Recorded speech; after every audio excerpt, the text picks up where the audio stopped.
Hello everyone and welcome back to another AFK Journey video. In this video we're going to be talking about the season artifacts for the new Season 3 Chains of Eternity. In total there are 12 artifacts, which is more than we've had in the previous Waves of Intrigue season. Let's take a look and begin with the Lightforge Spell. So it is going to give you attack, defenses, and execution. Execution leads me to believe it is more of a PvP type artifact, potentially even for AFK stages, but for Dream Realm and boss content, execution is kind of a wasted stat and not really one you want. But blesses the rearmost ally when a battle begins, lasting for 15 seconds. A blessed ally becomes unaffected. Okay, so we already have our first version of unaffected. To counter control of the enemy, gains 24% increased attack and life drain. Upon assisting or defeating one enemy, they will gain extra stat boosts of equal amount. Wait, 24%, 15 life drain, and extend the blessing duration by 10 seconds. Okay, well here we have the diurnal artifact of the new season, right? It's pretty much perfectly catered to diurnal. Increases the ally's attack by 36% at plus 15, which is big. If the blessed ally assists or defeats two enemies while the blessing lasts, their physical defense and magical defense are further increased by 30%, and the blessing duration extended by 10 seconds. Increase the ally's attack by 40%, life drain by 27. So at maximum is going to be a 40% attack buff. When you and also however much life drain, 27 life drain. For 15 seconds, you're going to be unaffected on your rearmost ally, and then when you defeat one enemy, you will gain an extra stat boost of equal amount, which is going to be so up to 80% attack, up to 54 life drain, and then when you defeat two, you're going to get physical and magical defense. Yeah, this is the diurnal artifact. Other than that, I can't really think of who it would be amazing on, but this is definitely going to be amazing for diurnal. Okay, Overcharge. This sounds like the Cascade spell, right? Blesses the rearmost ally when a battle starts, recovering 2% of maximum health and 30 energy for the ally every second for 10 seconds. So that will be a total 300 energy. Again, rearmost. When the blessed ally casts their ultimate for the first time, the blessing duration will extend by 10 seconds, during which they become unaffected. Okay, the problem is they're unaffected after casting their ultimate. Before that, they're not going to have like this longer effect. But it will allow them to charge up their energy more rapidly. However, I remember Cascade Spell doing pretty well, for example, in the Song of Strife season, but never thinking that it was the overall top option. And because we have so many artifacts this season, I feel like this may not be amazing. It gives you attack and haste. It's kind of, yeah, it reminds me a lot of the Cascade Spell pretty much. And you're going to increase the blessed ally's HP recovered per second to 3.5%, and also the energy recovered to 45 per second. And you will increase attack by 30% when the blessed ally casts their ultimate for the first time. This effect will last until the blessing effect ends, and increase the blessed allies up to 50 energy per second. So 50 energy per second for 10 seconds, can be up to 500 energy. But honestly speaking, I feel like it's too slow. For PvP content, having this as opposed to, for example, the unaffected and the stat buff from the beginning, it is better to go for unaffected and the immediate stat buff than going for like the more slow energy generation. I think for AFK stages, maybe this can be good, but for PvP, I'm worried. And for Dream Realm, I don't think it's good enough, because it only, like, the energy generation is not a powerful enough effect for Dream Realm. But the offensive stats are good. Attack and haste are good. Okay, moving on to the Soulbound Spell. So attack speed, physical and magical defense, vitality. This sounds like the Binding Spell, maybe? Or no, it's different. Link the frontmost and rearmost heroes. Oh, there's a tanky artifact. Physical and magical defense, vitality, and then some attack speed. Link the frontmost and rearmost heroes when a battle begins. When the frontmost hero gains energy, the rearmost hero recovers 20% of that energy. When the rearmost hero deals damage, the frontmost hero recovers HP equal to 20% of the damage dealt. This is going to be a tanky sort of comp. It could be decently used in PvP for like a stall team, is what I would think would be the best for this. Increases energy ratio recovery to up to 36% at maximum, and 36% HP recovery. When the linked rearmost hero assists or defeats an enemy, the linked frontmost hero recovers 30% of their maximum health. But this is a really basic sort of just tanky oriented artifact. Maybe some PvP use. I don't think it's great for AFK stages where you're pushing at deficit, where you need like damage and haste or some useful effect. This is like for tanking and PvP and stall teams pretty much. Banishing Spell. Okay, crit, attack, and HP. Teleports the frontmost enemy to another dimension. It's a mini Rainier. This is a Rainier artifact every 10 seconds. After 4.5 seconds, teleports them to the farthest available tile on the enemy side of the battlefield and immobilizes them for 4 seconds. It's like, okay, so I am confused about what this means. Teleport the frontmost enemy to another dimension every 10 seconds, okay? And so I think what it means is every 10 seconds you're going to trigger this effect. After 0.5 seconds, it will teleport them to the farthest available tile on the enemy's side of the battlefield, like taking the frontmost, moving it all the way to the rear, basically, and you'll immobilize them for 4 seconds. It reminds me of those flower spells, you know, those flower things, units in AFK stages that would take your hero and throw them on top of each other. That's what it sounds like, but this is going to increase the immobilized duration up to 6 seconds, which is a big amount, but it's only one target. Immobilizes the rearmost enemy every time the skill is cast, reducing their attack by 30% while immobilized. This is strong. This is actually looking strong for PvP. It has good stat distribution, attack, crit, and HP percent. It could be good for AFK stages. Basically, you're going to be immobilizing both rearmost and frontmost at the same time for 6 seconds, which is pretty long, and you're going to reduce attack of the backline enemy. However, the problem is we're going to have, for example, we had the Lightforge Spell, which will give unaffected. We have the Wild buff tiles, which give you concealed, which is like unaffected, and so this is not going to actually be able to trigger on those, and so that's why for PvP it's going to have limited usage, like because there are counters to it. Immobilization is always counterable, but the frontmost enemy you're always going to be able to immobilize and teleport them away. Basically, you're removing the tank from the front so you can begin attacking more heroes without the tank protection. So not bad, but again, I think it is really similar to the Binding Spell pretty much. Okay, Snowman Spell. Attack, HP, and physical and magical defense. 3 seconds into battle, summons a snowman every 16 seconds within the most crowded area, lasting for 5 seconds and taunting enemies within one tile for 5 seconds. The snowman cannot heal and has a HP equal to 200% of the team attack, which is pretty high, along with physical and magical defense equal to 6% of the team attack. This is a really weird sort of spell. We've never seen something like this. But I mean, this would maybe be good for AFK stages. You have some more tankiness from the snowman. He's also going to taunt the enemies, like buying your other team time. And it is going to be in the most crowded area. One of the normal stage taunted units can only attack the caster and only with normal attacks within one tile though for 5 seconds, but it is going to be in the most crowded area. The skill cooldown will reduce to 12 seconds at maximum rank. The snowman explodes before it vanishes, dealing magical damage equal to 30% of team attack to adjacent enemies and reducing the haste by 30 for 5 seconds. Okay, well I mean, with Bonnie reducing haste, now you have the snowman explosion reducing haste. Even Lorson Ultimate reduces haste. You can basically make the enemies so low on haste that they can't do anything.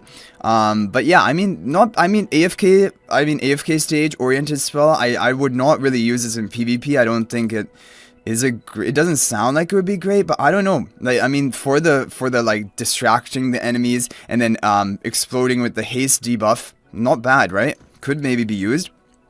Bladesummon Spell. Is this going to be like the Quick Blade Spell or the Greatsword Spell? Attack, attack speed, and physical and magical defense. Summon a portal nearby whenever the allied team deals a cumulative range damage equal to percentage of the initial team attack. Every 2 seconds, the portal launches a flying sword at the frontmost enemy, dealing true damage equal to a percentage of team attack and reducing their physical defense and magical defense by 10% for 2 seconds. The thing is only 10%, right? The flying swords can reduce the target's physical and magical defense by up to 30%. So it can stack every 2 seconds. Okay, I mean, this is sounding like it could be a good Dream Realm-oriented artifact. Attack and attack speed are both great offensive stats, and you're going to be reducing the defenses of the enemy. Like, for pre-endless bosses, reducing defenses and, like, dealing just raw damage is the way you're going to beat them. Or do high damage. And so I think for pre-endless bosses, Bladesummon Spell seems like it would be pretty good. For endless, maybe it could even, because it does have high attack, like higher attack than the other artifacts we've seen so far, and it has attack speed as well. Okay, so in total, with the upgrades, Increase damage dealt by flying swords to 8% of the team's attack, which I think this damage is not going to be that high, like even for bosses. So I'm not really that concerned about that. Summons an extra portal when a battle starts. I don't fully understand the portal thing. Summon a portal nearby whenever the allied team deals a cumulative range damage equal to a percentage of the team's attack. The portal launches a flying sword. Okay, so I guess you're going to have 2 portals launching the flying swords to debuff them more quickly and also deal more damage. But you need the range damage. And for example, like I'm thinking about Harok. Harok is a melee here. You would need to have some form of range damage on the team in order to trigger at least the defense shred amount. And then they can die or be devoured by the Harok. Okay, Sanctum Spell is most likely going to be a healing related attack, HP Vitality. 5 seconds into battle, select one tile to cast a healing spell every 20 seconds, recovering HP equal to 8% of team attack per second to allies within one tile for 10 seconds. This skill prioritizes casting in the most crowded area containing the weakest ally. Okay, I mean, it has a kind of good AI healing skill. Again, it will lend itself towards tanky teams, stroll teams, expand the radius of healing spell to 2 tiles with upgrades, and then increase the HP recovery amount to 12% of team's attack. I mean, it's your standard, pretty much generic healing spell. Nothing too special about it. Not too important anywhere. It's not really used. Okay, Surging Spell. That looks like Arcane Spell. Crit. Okay, these are not good stats. There's no attack on this. Crit, physical and magical defense, and HP. And crit is, like, in my opinion, one of the weakest offensive stats. Because for some reason, like, I think your HP per second damage can crit for endless bosses. And then other than that, I guess crit should be good, but I don't know. I'm just not a fan of it. 3 seconds into a battle, selects a 3-tile wide line that covers the most allies and enemies every 12 seconds, firing a light beam towards the enemy side of the battlefield. The beam deals magic damage equal to a percentage of the team's attack to all enemies within, and grants a shield to all allies within. I mean, I'm not a fan of this ability. Every time this skill is cast, increases the shield value by an extra 60% of team attack if the total HP lost by all affected allies since the last cast exceeds 30% of the team's total initial max HP. Yeah, I don't know. Like just dealing this damage of 80% of the team's attack every 12 seconds and giving you a shield of 80% of the team's attack.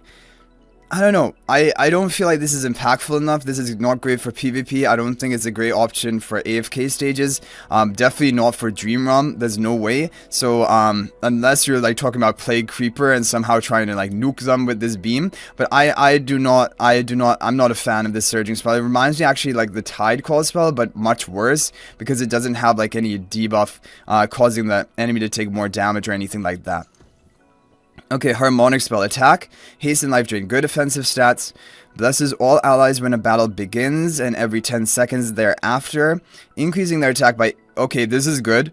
Increasing their... What? How? This is... Like, some of the artifacts just seem completely broken. Increases their attack by 18% and physical defense and magic defense by 25% for 5 seconds.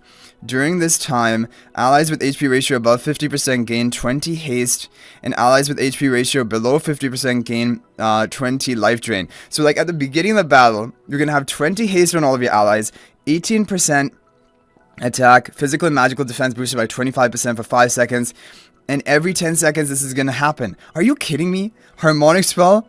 This is going to be like the Dream Realm artifact, this is going to be the PvP artifact, this is going to be the artifact you want on all 3 of your Supreme Arena teams. And like, look, now we're going to increase the boost. Increase the allies' attack boost to 30%. And what? And physical defense and magic defense boost to 45%. Increase the attack of ally with HP above 50% by an extra 15%. What? Are you... Seriously? Blesses... I don't... Where is the catch? Like, this is the point where you're like, okay... there has to be something that balances this out. But this just seems completely broken. You're going to have a 30% all allied boost by 30% attack. 45% boost magical and physical defense. At the beginning of the battle, you're going to have HP ratio above 50%. So you're going to get an extra 15% attack boost on all of your allies. And then you're going to have the 20 haste as well. What is going on? This is like the most... Like... All of the artifacts combined cannot even rival the Harmonic Spell. Okay, we're gonna continue. Guys, let me know. What do you think about Harmonic Spell? Is this something I'm missing? How is this so powerful? Isn't this just so much more powerful than all of the other ones?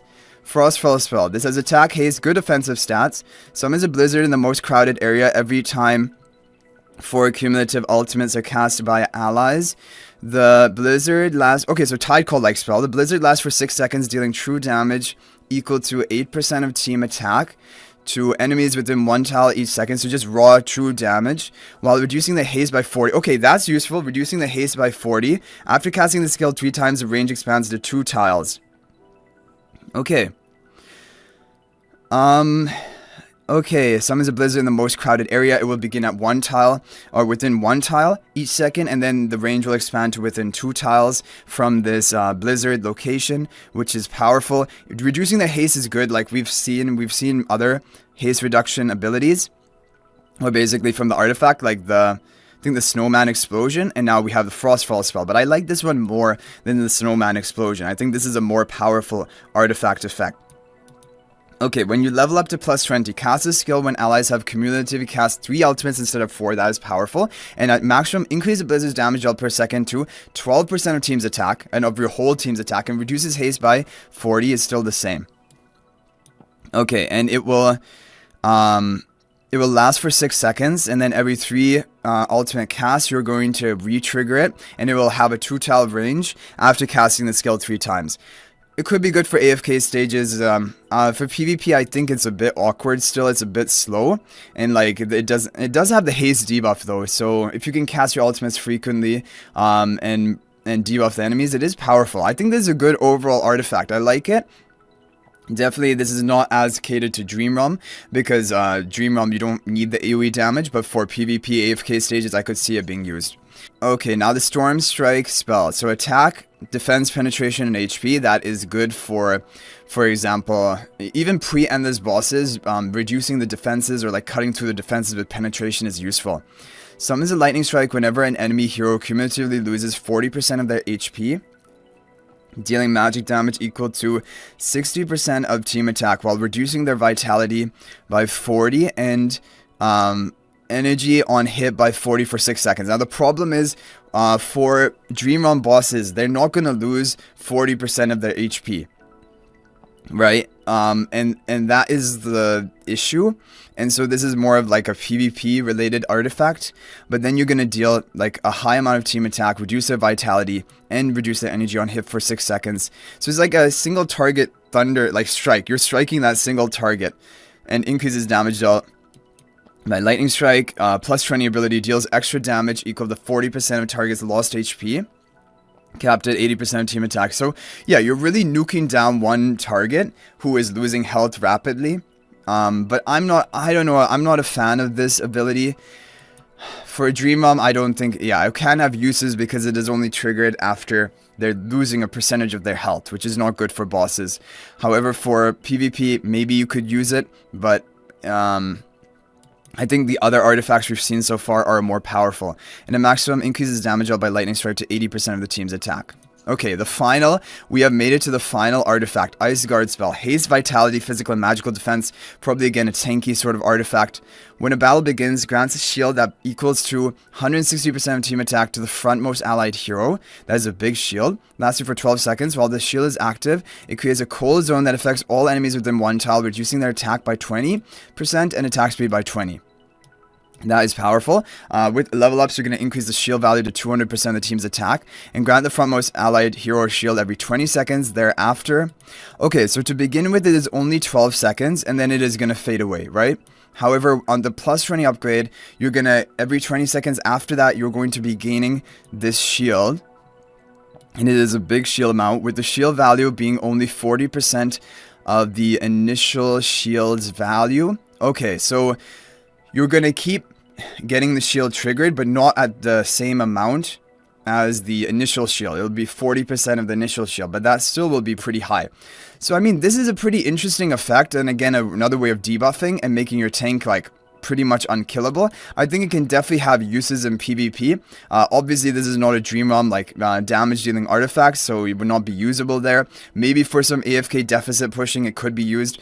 Overall, I think some really cool artifacts here, but it's just the Harmonic Spell, which is looking absolutely broken. Like, compared to all of the rest, I'm like, what is going on here? This one is crazy. And then, I mean, Iceguard is crazy, like, a lot of tankiness. I like the Frostfall Blizzard for maybe AFK stages or PvP with the haste debuff. And apart from that, Bladesummon is not bad. I think this could be good for Dream Realm because you're going to have the defense shred of physical and magical defense, but you need range damage for that. I guess Lily May would be enough. And yeah, that is pretty much it. Lightforge for Diurnal. So I hope you guys enjoyed the video. Let me know what you thought about all of these artifacts. I probably have missed some things. You can feel free to share your comments and thoughts in the comments section. But also talk about Harmonic Spell. Why is it so powerful? Also, guys, we have to take a look at when will these actually unlock. And the Sanctum Echo unlocks early, and even early on, Harmonic Echo is gonna unlock. And this is the crazy one. Like, this is the one which I thought, okay, even if it is so insane, you would probably get it right at the end of the season. But you're getting it really early on, which is really crazy to me. Okay, apart from this, we have the Overcharge Echo at 800. Milestone reward. Then we have the Banishing Echo, which is kind of like the Binding Spell. Then we have the Surging Echo, followed by the Bladesummon Echo, which is a bit late into the season. 50 and 50 will take a while. I think you get 250 per week if I remember correctly, so that won't be unlocked pretty much anytime soon. And really, this is the one you would want to have pre-endless, like the defense shred. So I think it's just going to be Harmonic Echo for Dream Realm, pretty much, in probably every Dream Realm map, I'm thinking. Stormstrike Spell is going to be at 1800, and then we have the... what is this? Oh, exclusive equipment reset. Really? Okay, Lightforge Echo is going to be really late, 2050, so Diurnal is going to be pretty sad for a long time until you get that. Iceguard Echo is the crazy, I think, shielding artifact. Yeah, that with the attack speed debuff, that's at 2300. And then we have the Soulbound Echo, which I was not a huge fan of anyway. That's at 2550, very late on in the season. And then we have the... oh wait, it keeps going? It keeps going, but the artifacts are done, right? You just keep getting rewards for the end of the season, and then you will be okay. So anyway, guys, that is going to be it. Basically, we're covering all of the artifacts and then how to obtain those. The other artifacts which were not on the milestone rewards will probably be obtained by, for example, the different mission events which happen, or even the story missions, it could be. But I hope you guys enjoyed the video. Thank you for watching. I'll hopefully see you guys in the next video, and until then, everyone, peace out for now.